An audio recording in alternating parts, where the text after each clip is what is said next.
Praise lord. దేవుని నామమునకు మహిమ కలుగును గాక. ఆశ్చర్యకరుడైన యేసయ్య నామం పేరిట మీ అందరికీ ప్రత్యేకమైన వందనాలు తెలియజేస్తూ ఉన్నాను. ఈ ఉదయకాల సమయమందు దేవుని వాగ్దానంలోనికి వెళ్దాం. ప్రార్థన. ప్రియ పరలోకపు తండ్రి, నీకు స్తోత్రములు చెల్లిస్తూ ఉన్నా. ఈ ఉదయకాల సమయాన నీ వాక్యమును విని గ్రహించగలిగే కృపను, ప్రభు ఆసక్తిని మాకు కలుగు చేయమని, మహిమయు ఘనతయు మీరే పొందమని యేసయ్య నామమును అడుగుచున్నాము తండ్రి. ఆమె. దేవుని వాక్యంలోనికి మనము వెళ్దాం. సామెతల గ్రంథం 8వ అధ్యాయం 32వ వచనాన్ని మనము చదువుకుందాం.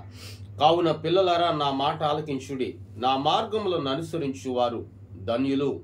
ఈ వాక్యం, ఈ వాగ్దానం నేటి దినమందు మన కుటుంబంలో, మన జీవితాల్లో నీరు కట్టి ఫలించునుగాక. కావున పిల్లలారా, నా మాట ఆలకించుడి అన్నారు.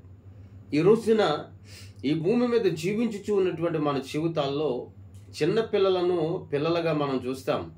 మనలను గూర్చి మనము పెద్దవారుగా మనం ఎంచుకుంటాం. కానీ దేవుని వాక్యం సెలవిస్తుంది, ఆయన దృష్టిలో, అనగా మనలను ప్రేమించుచున్నటువంటి యేసుక్రీస్తు ప్రభుల వారి యొక్క దృష్టిలో మనలను పిల్లలుగా ఆయన భావిస్తూ ఉన్నారు.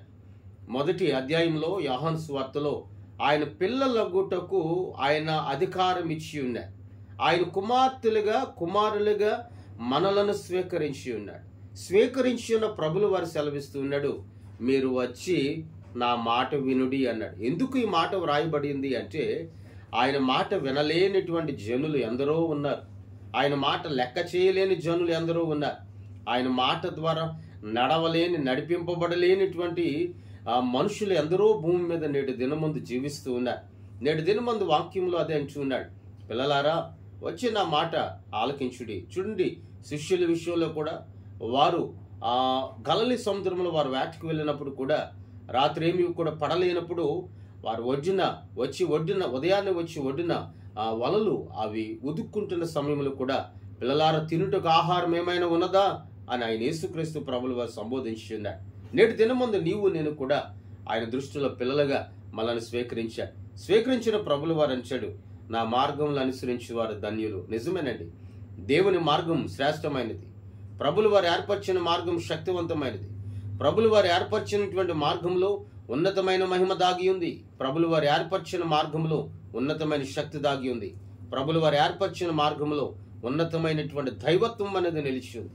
మరి నేటి దినముందు ఆ దైవత్వం అనే మార్గంలో నువ్వు నడిపించబడ్డానికి ఇష్టము కలిగి ఉన్నావా, లేక లోక సంబంధమైన మార్గంలోనే ఇంకా నీవు జీవించుచు నడవడానికి ఇష్టము కలిగి ఉన్నావా?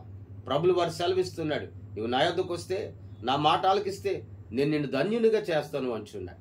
ఇప్పుడు దేవుని బట్టి ఈ ఉదయకాల సమయం అందు ధన్యమైన జీవితాన్ని అనుభవించడానికి, ఆశీర్వాదకరమైన జీవితాన్ని అనుభవించడానికి, దేవుని యొక్క సన్నిధిలో నీ కొరకు దాచి ఉంచేవాడిని శ్రేష్టమైన కృప కలిగిన జీవితాన్ని అనుభవించడానికి ప్రియ ప్రభులు వారు మనల్ని ప్రేమతో ఆహ్వానిస్తూ ఉన్నాడు. ఆయన ద్వారా నడిపించబడదాం, ఆ మార్గంలో నడిపించబడదాం, మార్గంలో స్థిరపరచబడదాం. దేవుడి మాటలు ఆయన వెనుకలు దీవించి ఆశీర్వదించునుగాక. ప్రార్థన. గొప్పవాడానికి స్తోత్రాలయ్యా. ఈ ఉదయకాల సమయం అందు ప్రత్యేకముగా ఈ వాగ్దానం ద్వారా మేమందరము దర్శింపబడ్డానికి కృప చూపినందుకు నీకు స్తోత్రాలు. శక్తిని దయచేయండి, ఆరోగ్యంను దయచేయండి, బలపరచండి, తోడై ఉండండి, నడిపించమని యేసయ్య నామమున అడిగి వేడుకొనుచున్నాము తండ్రి. ఆమేన్. దేవుని సన్నిధి మీ అందరికీ సదాకాలము తోడై ఉండి నడిపించును గాక. ఆమేన్. మీ అందరికీ వందనాలు తెలియజేస్తూ